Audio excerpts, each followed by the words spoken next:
Muy bien, vamos a continuar entonces con la aplicación de los números complejos a la solución de circuitos. Para eso necesitamos saber primeramente cómo operar con los números complejos. Y es aquí, por supuesto, donde yo les decía que es interesante, es bonito aprender, adquirir la habilidad matemática de la solución a manito, como digo yo, ¿no? La solución clásica. Ya, obviamente, les reitero, como les dije, que la idea es que tengan una buena calculadora para poder abordar la solución de los circuitos. Pero vamos a aprender cómo operamos los números complejos e incluso resolver un circuito, un ejemplo por decirlo, ¿no es cierto? Utilizando el cálculo tradicional, es decir, haciendo transformaciones con las ecuaciones de polar a rectangular, rectangular, polar, ¿no es cierto? Ya, muy bien. Miren, bueno, también les reitero, recuerden que aquí hay una matemática más profunda, si se quiere, para aquellos que quieren profundizar más, ¿no es cierto? Yo solamente estoy tomando lo que nos interesa para nosotros, porque tampoco la idea es hacerles clases de matemática, ¿no? Ustedes también pueden dirigirse un buen texto de matemática para profundizar un poco más en los números complejos, ¿ya? Por ejemplo, lo que son los fasores, cómo transformar del régimen del tiempo a los fasores. Nosotros tomamos una señal v de t, v máximo, coseno de omega t más phi. Nosotros tomamos el módulo y el ángulo y construimos el fasor de voltaje o de corriente según sea el caso, pero eso tiene toda una transformada fasorial y toda una matemática involucrada, que obviamente tampoco los voy a aburrir con clases de matemática acá. La idea es ir a lo nuestro, ¿no? A lo que nos interesa, así como hicimos en el primer pack de videos de solución de corriente, en corriente directa.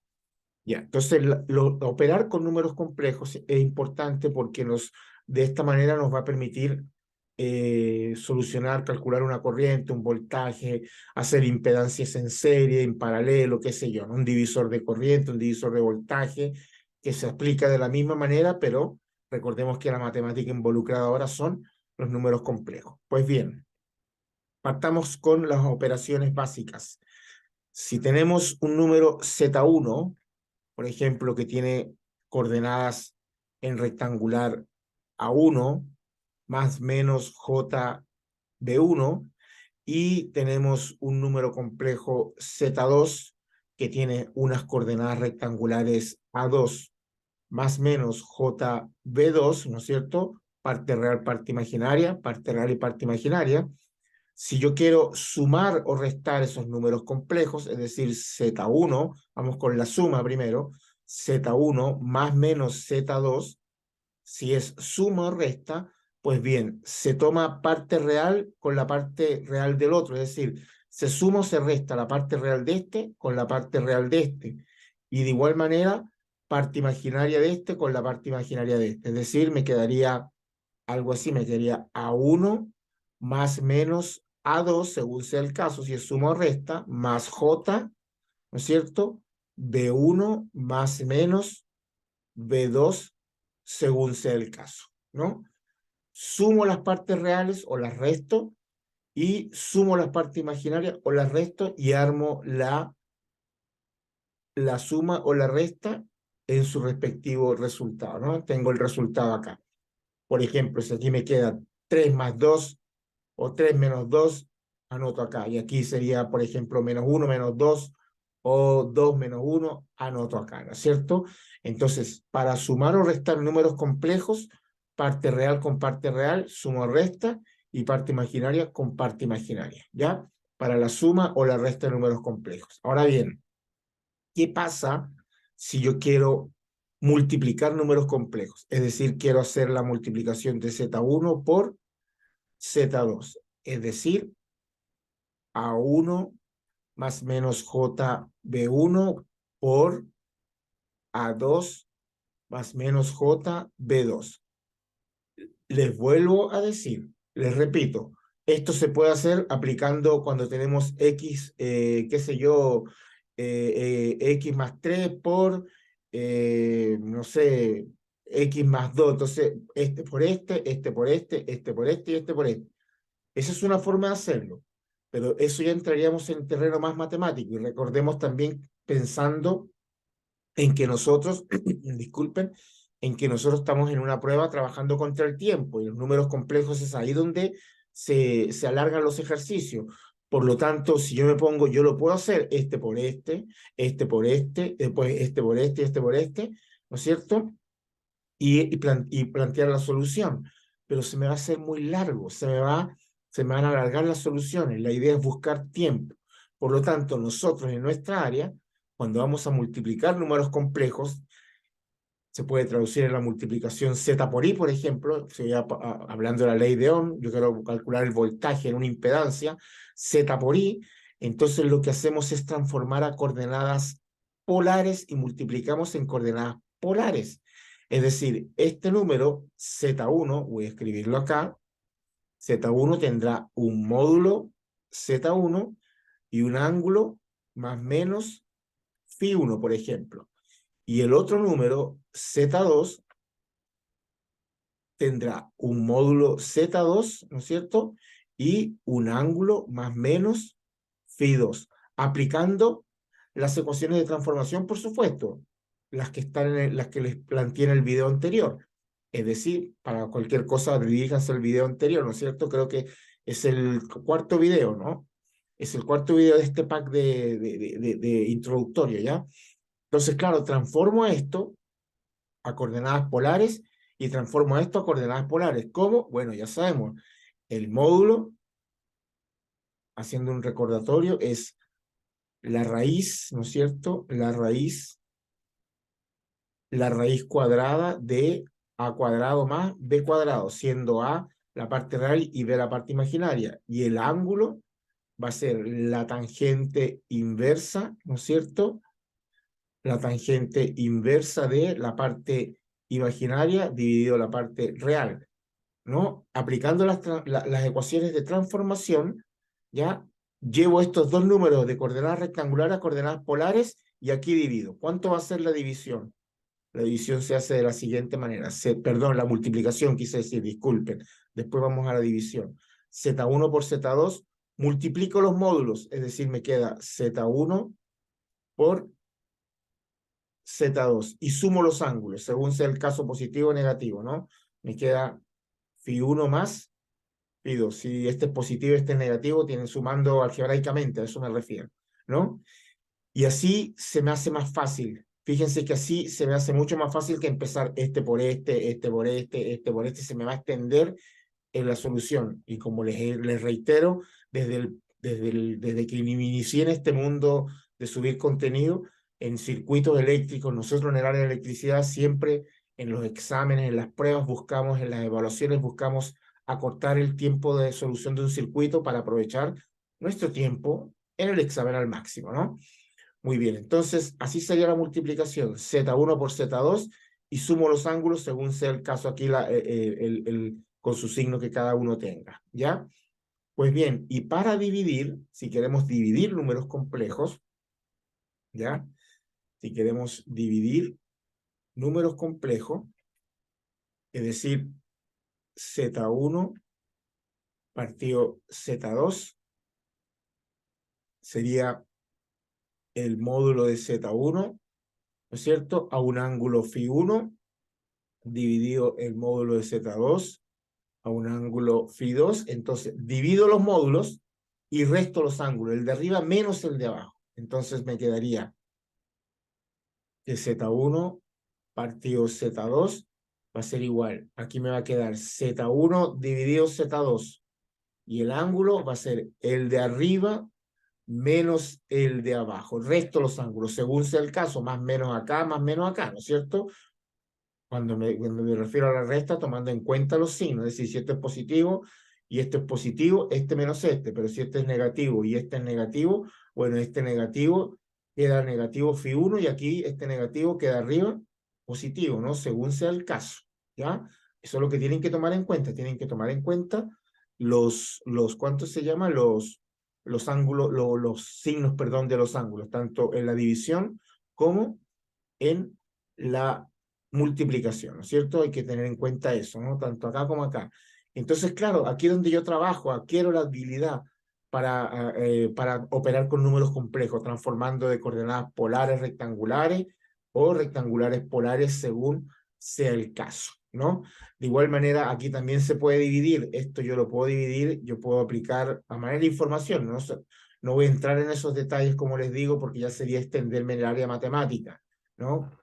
Entonces yo puedo dividir acá A1 más menos J B1 dividido A2 más menos JB2, ¿no es cierto? Multiplico arriba y abajo por la conjugada desde acá, del de abajo y hago la multiplicación, ¿no es cierto? Y puedo hacer la división de esta manera, pero sería extenderme muchísimo, ¿no? Sería extenderme en el ejercicio. La idea es, en nuestra área, buscar el tiempo de maximizar, eh, de ahorrar tiempo en la solución de circuito, ¿no? De aprovechar el tiempo. Ya. Eso es, pues, eso es lo que nos interesa a nosotros en nuestra área. Vamos a hacer un par de ejemplos para que ustedes lo vean, ¿no? Ya. Yo voy a poner acá, déjenme borrar esto, ¿no es cierto? Fíjense que fue como una pequeña repasadita. Ustedes cualquier cosa me pueden dejar sus comentarios, alguna consulta, ¿no es cierto? En la cajita de comentarios, ¿ya? Porque esto después lo aplicamos a la solución del circuito. Por ejemplo, yo tengo Z1 igual a 4 menos J5 y tengo Z2 igual a 5 a un ángulo de 53 grados. Y yo les digo a ustedes, multiplique Z1 y Z2, es decir, multiplique los dos números, haga la multiplicación o la operación Z1 por Z2. Entonces, claro, si aquí nos vamos a lo que le estaba explicando hace rato, para multiplicar pasamos a coordenadas polares.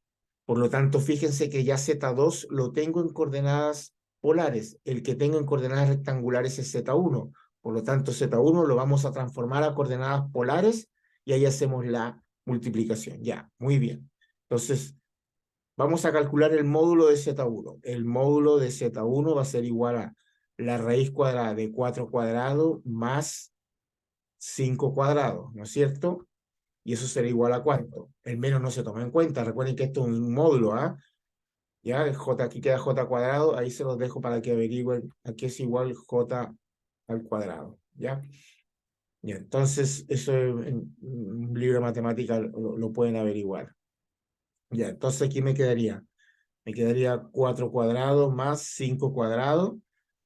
4 al cuadrado es 16, ¿no es cierto? Y 5 al cuadrado es 25, eso es 41, la raíz de 41, ¿ya? La raíz de 41, eso es igual a 6 aproximadamente, ¿no es cierto? Vamos a colocar acá, vamos a tomar dos decimales, vamos a tomar.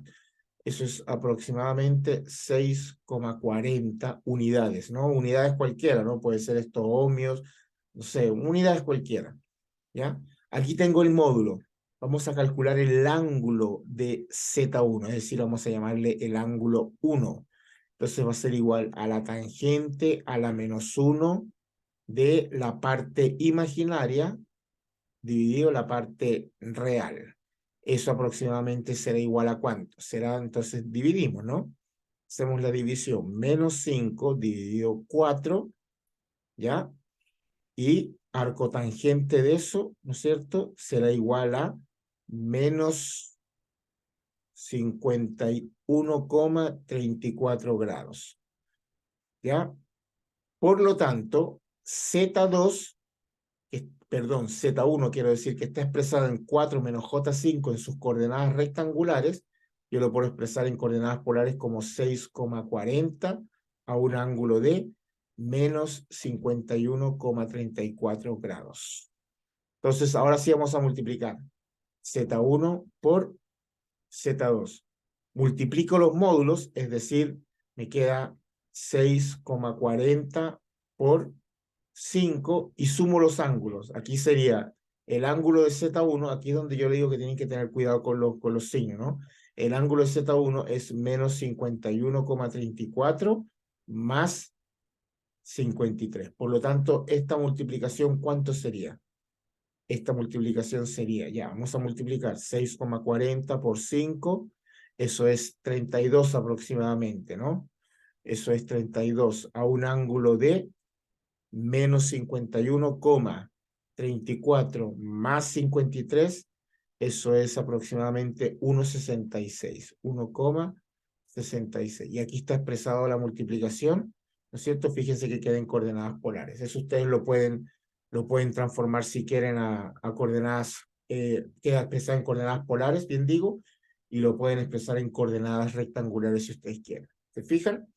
Vamos con estos mismos, vamos a hacer la división, ya que tenemos los dos expresados, los dos números en coordenadas polares, vamos a hacer la división, ¿ya? Vamos a hacer la división.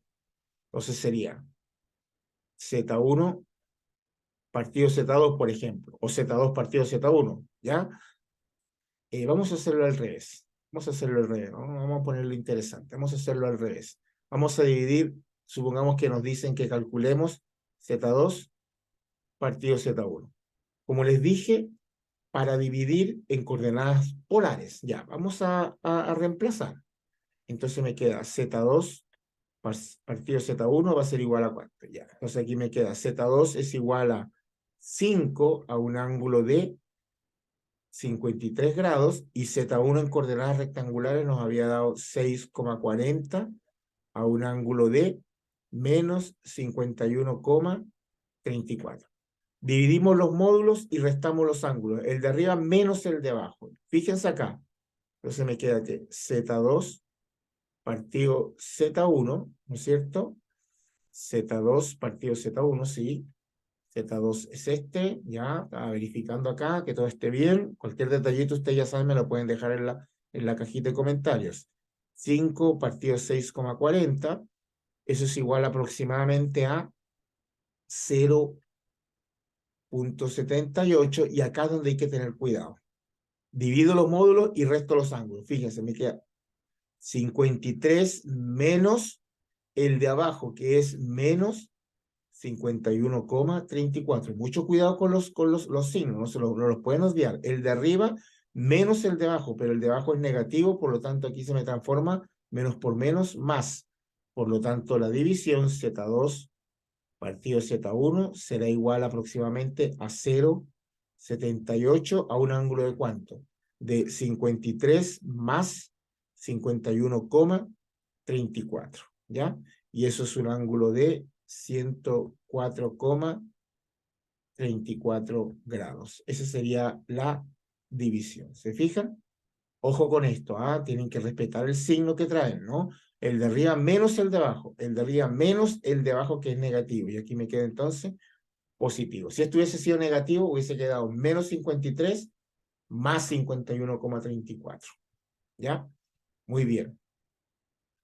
Por último, por ejemplo, vamos ahora a hacer, qué sé yo, Z1 más Z2. Vamos a hacer la suma. Vamos a encontrar la suma. ¿Ya?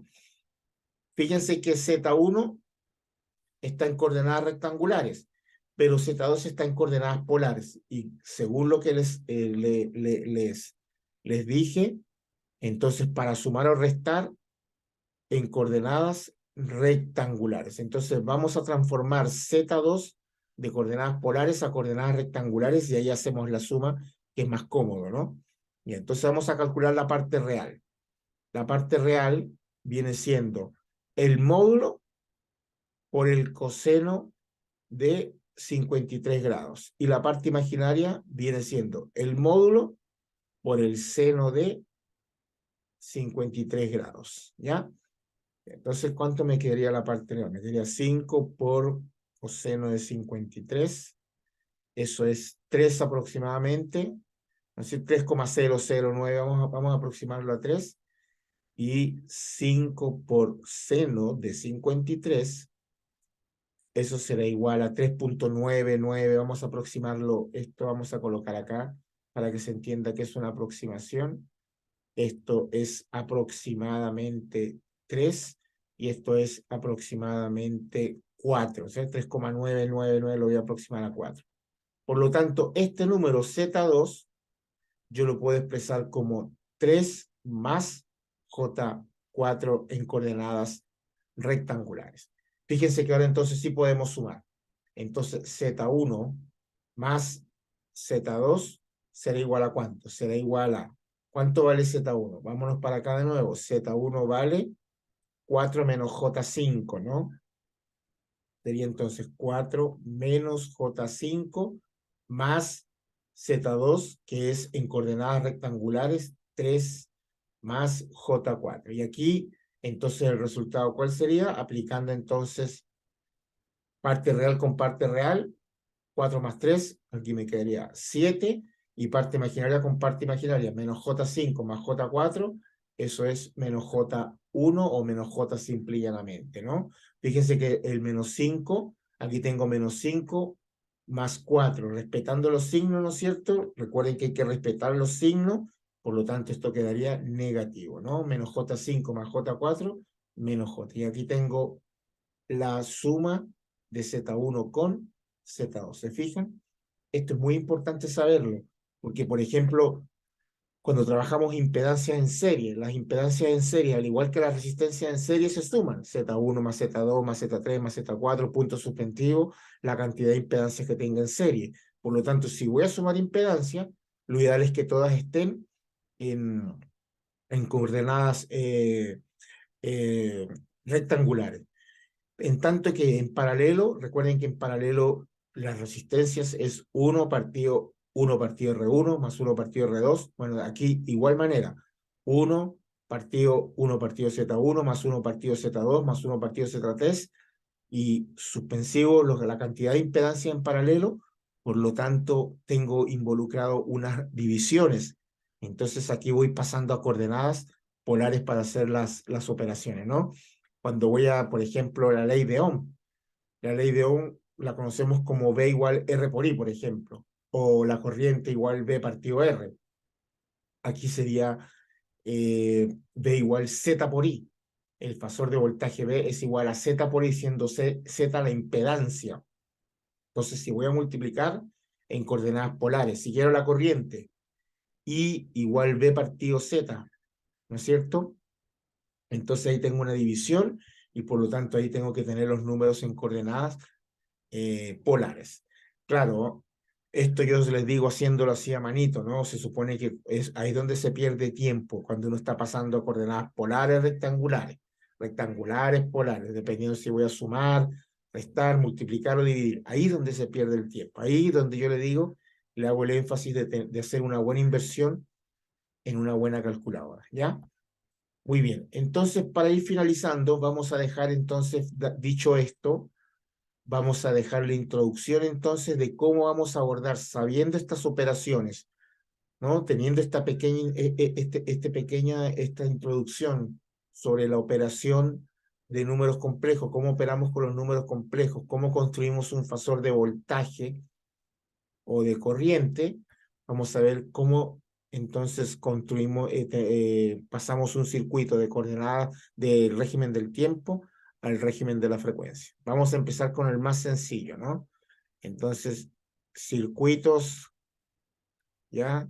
Circuitos en corriente alterna, ¿ya? Vamos a empezar con lo más básico. Aquí es donde se introducen los conceptos de reactancia.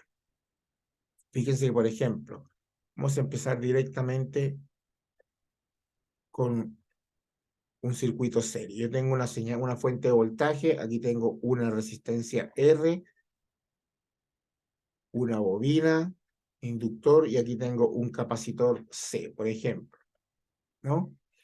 Tengo R, L, C.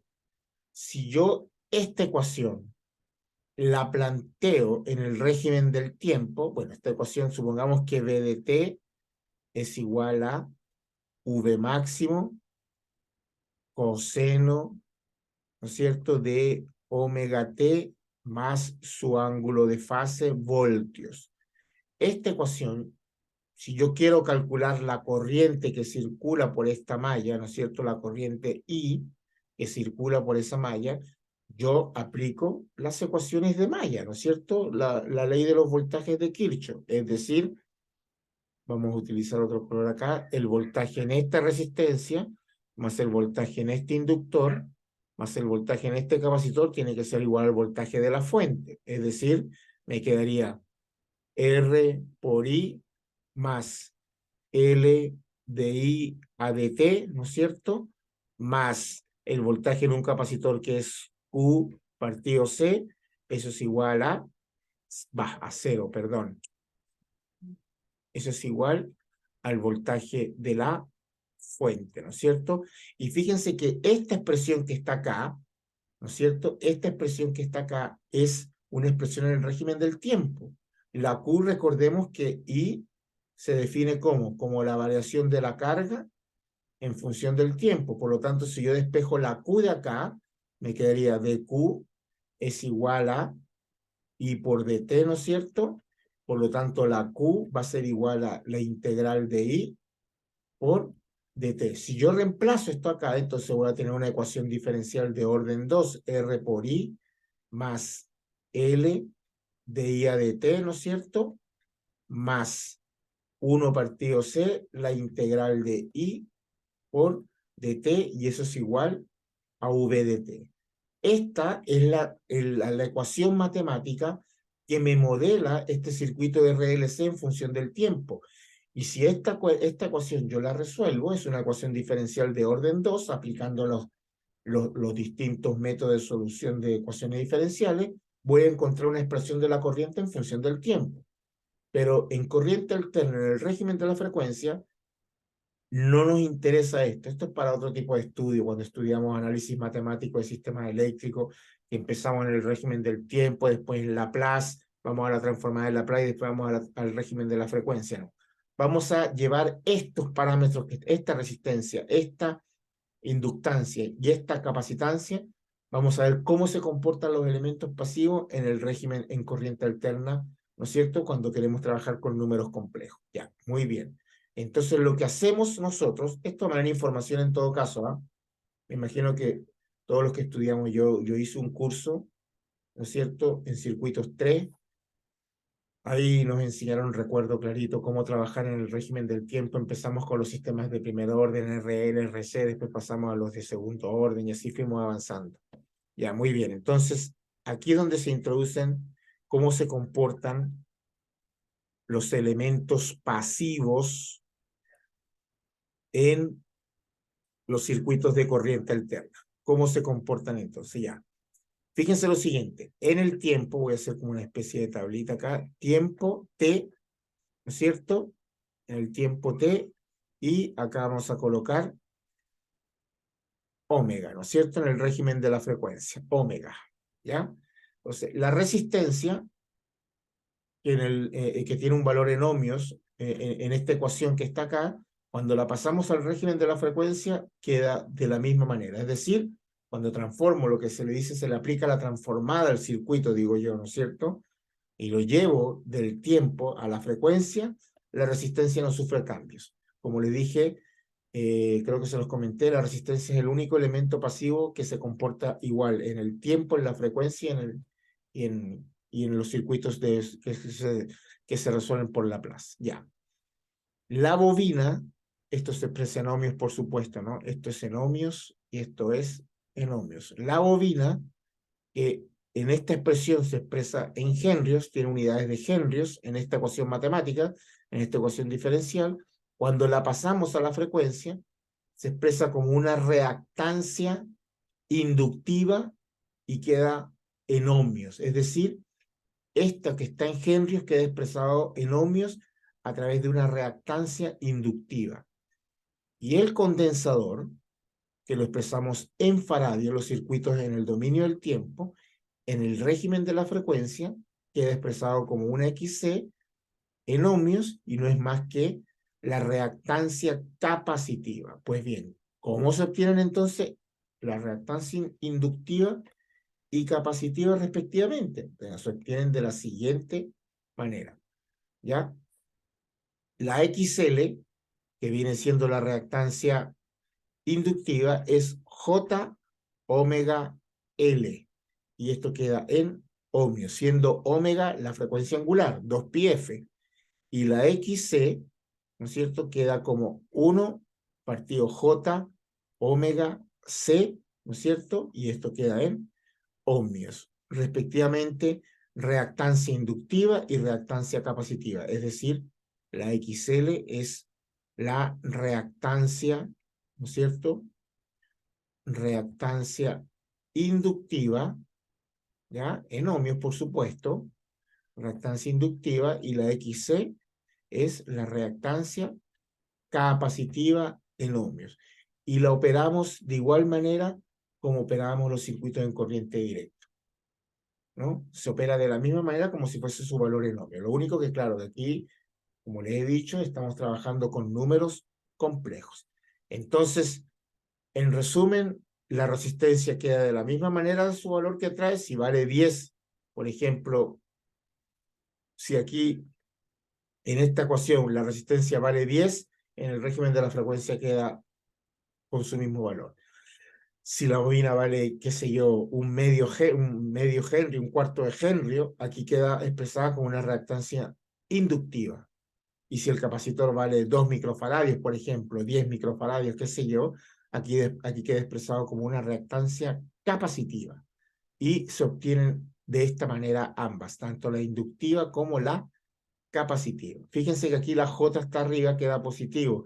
Fíjense que aquí la J queda abajo, y cuando subo, esto es un dato, ¿no? 1 partido J, el inverso del número complejo, porque esto hay que operarlo, ¿no? Esto hay que hacer esta multiplicación, después 1 partido esto, lo que me da acá, y esta J hay que colocarla arriba. Esa J cuando se coloca arriba queda como menos J, ¿no? Por eso es que la reactancia capacitiva siempre es, la reactancia inductiva, perdón, siempre es positiva, y la reactancia capacitiva siempre queda negativa. Y con estos dos términos, más una resistencia, yo puedo armar una impedancia, es decir, una impedancia Z que va a estar formada por una parte real que representa la parte resistiva, más menos una parte imaginaria que representa la parte inductiva o capacitiva según sea el signo o el caso acá, ¿no es cierto? Y se expresa en ohmios. Esto es lo que conocemos nosotros como impedancia y cumple la misma función que la resistencia. Impedancia, de impedir. A mayor impedancia, ¿no es cierto? A mayor impedancia, repito, menor es el fasor de corriente, disminuye la corriente. A mayor impedancia, disminuye la corriente. A menor impedancia, mayor es la corriente, ¿no es cierto? Por lo tanto, yo puedo escribir la ley de Ohm en función de la impedancia, y la puedo escribir de la siguiente manera. Lo voy a hacer por acá. Vamos a aprovechar este espacio acá ahora, ya que con esto ya habíamos hecho la introducción, ¿no es cierto? Voy a aprovechar este espacio acá. Por lo tanto, yo puedo aplicar la ley de Ohm tal cual como la aplicamos en los circuitos de corriente directa. Borré acá, déjeme escribir esto que nos va a servir, ¿ya? Y puedo hacer los cálculos de corriente y de voltaje en cada uno de estos elementos que está acá, aplicando la ley de Ohm de la siguiente manera. Entonces, la ley de Ohm, ¿cómo nos quedaría expresada? Nos quedaría expresada de la siguiente manera. V es igual a Z por I, donde Z es la impedancia, V el fasor de voltaje, e I el fasor de corriente, ¿no? Esto es en voltios. Y la corriente, ¿no es cierto? Sería entonces V partido Z. Si la impedancia aumenta, la corriente disminuye. Si la impedancia, fíjese, impedancia que impide, si la impedancia es más pequeña, la corriente aumenta. ¿Ya? Entonces, ¿cómo me quedaría este circuito? Entonces, este circuito, una vez que yo lo transformo al régimen de la frecuencia, entonces la fuente quedaría como un fasor. V igual a V máximo a un ángulo de phi, el que traiga acá, en voltios, que es un número complejo. Los elementos pasivos, R queda de la misma manera, ¿no es cierto?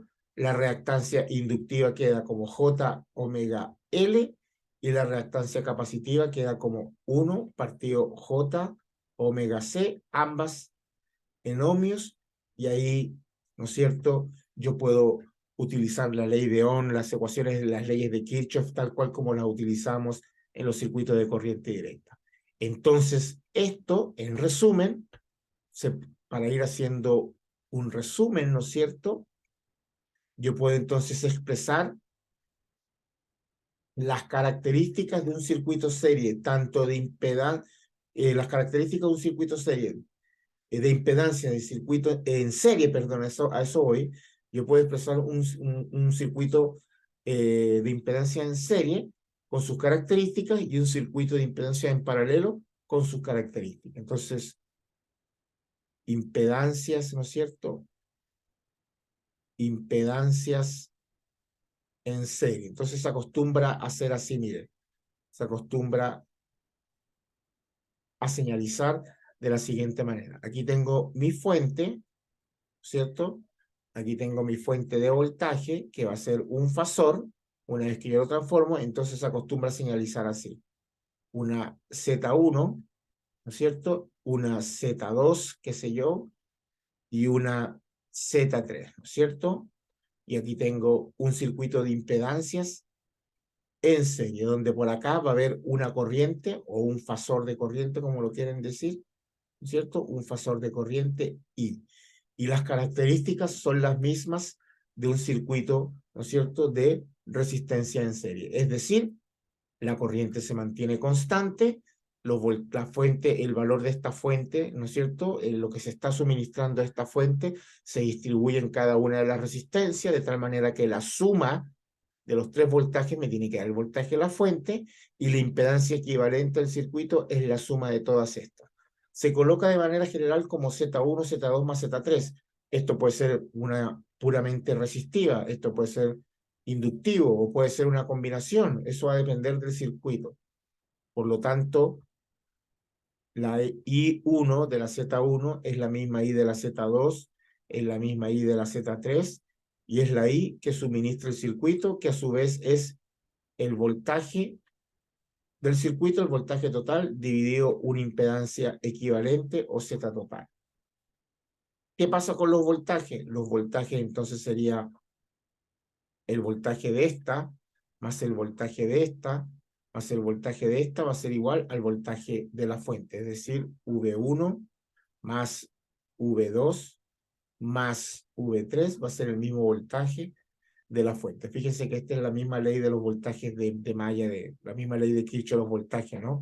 La sumatoria de todos los voltajes de una fuente, la sumatoria algebraica, tiene que ser igual a cero. Es decir, si yo sumo V1 más V2 más V3 y paso este para acá y le resto el valor del voltaje de la fuente, eso me tiene que dar igual a cero.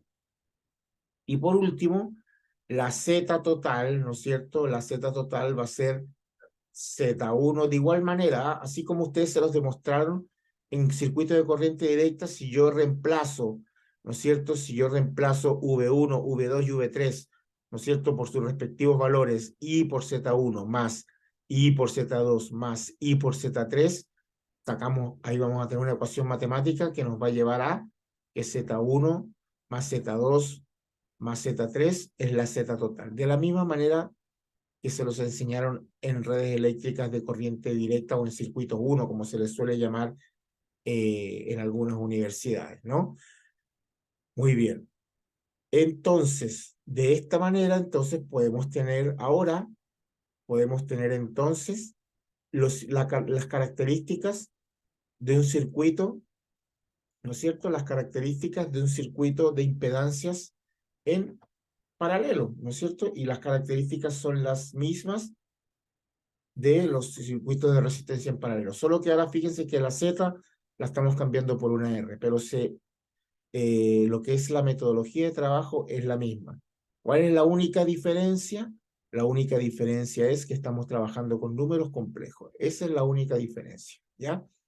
Entonces yo tengo un conjunto de impedancia en paralelo, que sé yo, tengo una fuente de corriente acá, ya tengo una fuente de corriente I, qué sé yo, un fasor de corriente I, y tengo un conjunto de impedancias acá en paralelo, ya, Z1, qué sé yo, y acá tengo una Z2, ¿no es cierto? Esta que está acá, Z1, Z2 y Z3. Fíjense que lo que se mantiene constante ahora, ¿qué es? El voltaje, ¿no es cierto? El voltaje de esta impedancia, el voltaje de esta impedancia y de esta impedancia se mantiene constante, al igual como lo hacíamos en los circuitos de corriente directa. Pero la corriente que viene por acá, I1, la corriente que viene por acá, I2, y la corriente que viene por acá, I3, ¿no es cierto? Es la suma, si yo sumo las tres, me tiene que dar la corriente total. Es decir, esta corriente cuando llega a este punto, que sea este mismo punto y que sea este mismo punto, se distribuye para acá y para acá. De tal manera que cuando yo sumo esas tres corrientes, me tiene que dar la corriente total. Fíjense que aquí tenemos muy bien expresado la ley de las corrientes de nodo, ¿no? Todas las corrientes que entran en un nodo, ¿no es cierto?, van a ser igual a la suma de la suma de las corrientes que entran de un nodo va a ser igual a la suma de las corrientes que salen del nodo, ¿no? Recuerden que la ley de los voltajes, la ley de los voltajes de Kirchhoff, ¿no es cierto?, obedece al principio de conservación de la energía, y la ley de las corrientes obedece al principio de conservación de la carga, ¿ya? No se olviden de eso. Ya, pues bien, entonces acá tenemos lo mismo, ¿no? El voltaje de Z1 es el mismo voltaje de la impedancia número 2, es el mismo voltaje de la impedancia número 3 y es el mismo voltaje total que suministra la fuente, ¿cierto? Entonces, lo que nos lleva a decir que la corriente se distribuye en todo el circuito, es decir, I1 más I2 más I3 tiene que ser igual a la corriente que está suministrando esta fuente de corriente. En tanto entonces que la impedancia total, ¿cuál sería? 1 partido Z total va a ser igual a 1, la suma inversa, ¿no? 1 partido Z1 más 1 partido Z2 más 1 partido Z3.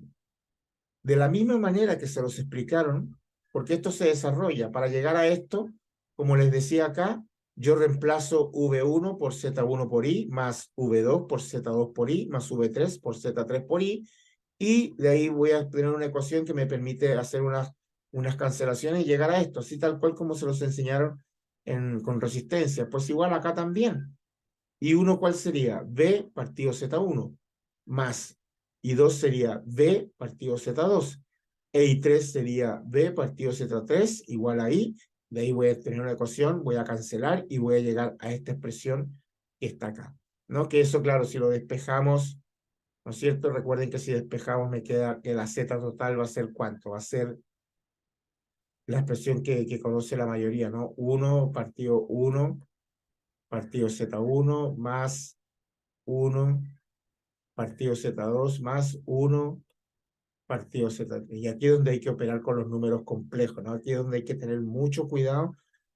Se fijan, si ustedes observan, ¿no es cierto? Fíjense que observen que la solución es tal cual como lo hacían ustedes en red eléctrica de corriente directa. Aquí lo que hay que tener cuidado es con la operación de los números complejos. Y es aquí donde una buena calculadora influye en la solución, ¿no? En lo que es abordar los circuitos de, de corriente alterna, ¿ya? Y para ir finalizando, ¿no? Para ir finalizando, de la misma manera, yo puedo tener entonces un divisor de voltaje, lo puedo expresar como lo que hacíamos con la resistencia.